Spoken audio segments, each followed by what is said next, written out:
Steve McQueen. The name itself is a legend, a synonym for cool. He was the anti-hero with the piercing blue eyes, the rebel who raced cars as fast as he lived his life. But behind that effortless charisma, behind the myth of the king of cool, there was a man forged in hardship. He was notoriously difficult, a perfectionist with a chip on his shoulder the size of a Harley Davidson. For McQueen, every movie set was a battlefield, every co-star a potential rival. You know the names: Paul Newman, Brynner, James Garner. But the stories behind their clashes, the sheer pettiness and psychological warfare, will shock you. And one name on this list might just be the most surprising of all. The year is 1974. Hollywood was in the midst of a seismic shift, moving away from smaller character dramas and embracing larger-than-life spectacles. The project was The Towering Inferno, a disaster epic so massive, so ambitious, it required two major studios, 20th Century Fox and Warner Brothers, to join forces. It wasn't just a movie, it was an event. To headline this cinematic behemoth, the producers needed stars of equal magnitude, actors who could draw audiences in droves. At the top of that list were two men who defined an era of masculinity. Two titans who embodied the cool, rugged charm that captivated the world. Two actors with eyes as blue as the Pacific, Paul Newman and Steve McQueen. Their presence alone guaranteed box office gold. But securing both Newman and McQueen came with its own set of challenges. McQueen, in particular, was known for his meticulous attention to detail, especially when it came to his image and screen time. His demands were meticulous, bordering on obsessive. He stipulated that he must have the exact same number of lines as Paul Newman. Not one more, not one less. It was a matter of principle, a battle for perceived dominance. The producers, desperate to appease both stars and avoid a potential ego-driven implosion, devised a novel solution: the staggered but equal billing. It was a compromise designed to satisfy both actors' demands for top billing. McQueen's name would appear first, giving him the initial visual advantage, but Newman's would be slightly higher on the screen, subtly suggesting a superior position. It was a delicate dance of egos, carefully choreographed to keep the peace. On set, the atmosphere was thick with unspoken competition. Despite their undeniable talent and charisma, the rivalry between Newman and McQueen was palpable. The two men barely spoke to each other outside of their scenes, their interactions limited to the necessary dialogue and blocking. The tension was a constant presence, a silent battle waged between two of Hollywood's biggest stars. Years later, as the curtain began to fall on McQueen's life, the weight of unspoken words and unresolved conflicts seemed to bear down on him. When McQueen was dying of cancer, he reportedly made a final, desperate phone call. He wanted to speak to Paul Newman, to make amends before it was too late, to bridge the gap that had separated them for so long. Whether that call ever happened, and what was said, remains a Hollywood mystery, a poignant reminder of the complexities of fame, rivalry, and the enduring power of human connection. Brynner wasn't just a star, he was a supernova. An Oscar winner for The King and I, he radiated charisma and demanded attention. He saw himself as the sun in the cinematic solar system, and he fully expected everyone else to orbit around him, basking in his reflected glory. His presence filled a room, and his ego, well, it needed its own dressing room. Steve McQueen, however, had absolutely no intention of being anyone's moon, especially not Brynner's. He was a rising star himself, a rebel with a cause, and that cause was often himself. In group shots, while Brynner was delivering a carefully crafted line, McQueen would be lurking in the background, subtly but deliberately drawing focus. He'd be fiddling with his hat, checking his gun, adjusting his holster, a constant, almost imperceptible ballet of distracting movements designed to steal the scene right from under Brynner's nose. It was a silent war of egos, fought one fidget at a time. Later, on The Great Escape, McQueen found himself facing off against the effortlessly affable and charming James Garner. Garner was known for his easygoing nature and quick wit, a stark contrast to McQueen's brooding intensity. The two men were actually friends before the film, enjoying a genuine camaraderie.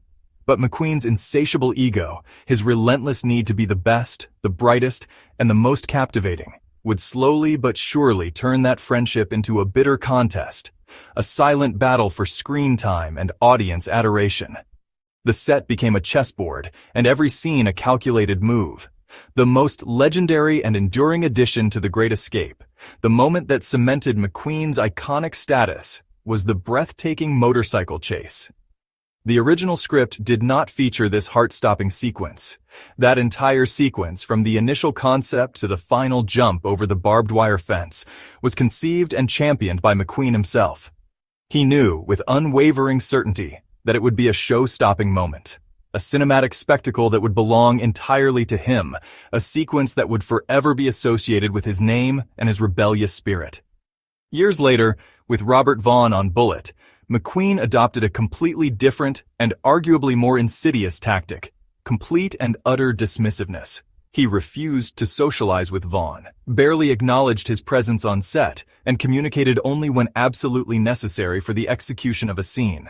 It was a calculated campaign of psychological isolation, designed to undermine Vaughn's confidence and assert McQueen's dominance. McQueen wouldn't even look Vaughn. He would look him, as if Vaughn were nothing more than a pane of glass. His famous blue eyes, usually so captivating, became cold and distant, devoid of warmth or recognition. It was a deliberate and deeply unsettling tactic, designed to intimidate and diminish Vaughn, reinforcing McQueen's own carefully constructed status as the untouchable star, the undisputed king of cool. It was a masterclass in on-set psychological warfare. Dustin Hoffman was a new breed of actor, emerging from the hallowed halls of stage acting.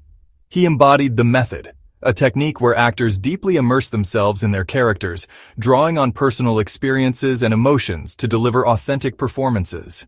He didn't just play a role, he became it. He was intense, intellectual, and saw acting not merely as a job, but as a high art form, a way to explore the depths of human experience. He approached each role with meticulous preparation, dissecting the character's motivations and psychology. Steve McQueen, on the other hand, represented a different school of thought. His philosophy was simple, almost Zen-like. I don't need to find the character finds me. He eschewed the intense preparation favored by method actors, believing instead in the power of instinct, in reacting authentically in the moment. He trusted his gut, allowing his natural charisma and raw talent to shine through. For McQueen, acting was less about intellectual analysis and more about visceral connection. When these two vastly different forces, Hoffman and McQueen, were shackled together for the grueling prison epic Papillon, it wasn't just a clash of acting styles. It was a clash of philosophies, a fundamental disagreement on the very nature of performance. This tension permeated the set, creating a palpable sense of unease that pushed both men to their limits, both professionally and personally. The film became a battleground, not just for the characters they portrayed, but for their own artistic identities. The friction between them reached a boiling point. McQueen reportedly pulled Hoffman aside, his voice low and menacing, and said, "If you do that again, I'm going to punch your lights out." The threat was real, not just a theatrical outburst. McQueen's patience, already stretched thin by the demanding shoot, and Hoffman's intense method acting, had finally worn thin. This confrontation underscored the deep divide between their approaches and the simmering animosity that fueled their performances. McQueen fought his way to the top of Hollywood, clawing his way from a troubled childhood to become a global icon.